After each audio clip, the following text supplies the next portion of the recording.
For these New Yorkers, the wait for a vaccine is nearly over. Transit workers, grocery store workers, first responders and educators now join healthcare workers among those eligible.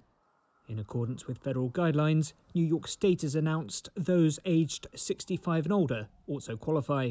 More than 7 million people in the state can now get the shot. I made sure to sign up so I could be a role model to my teachers and really pave the way forward for everybody to get it. Anyone that has an opportunity should get out and do it as quickly as possible. Everyone in there was so nice and helpful and went pretty seamlessly.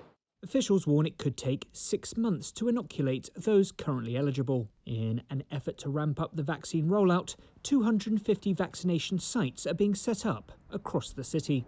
One of those sites is the Citi Field Baseball Stadium, home of the New York Mets. It aims to administer up to 7,000 doses per day. And Mayor Bill de Blasio says vaccination hubs like this could be a game changer.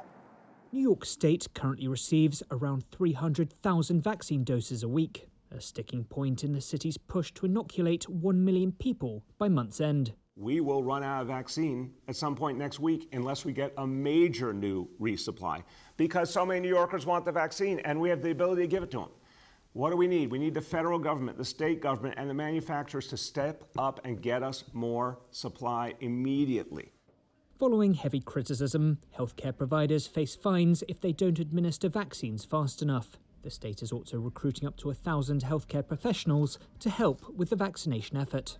We're adding more demand by having more providers participate in the inoculation effort. The other next most critical piece is the hard to reach population, or population that is hardly reached. A minimum of 14 million vaccinations might be needed for the state to reach herd immunity.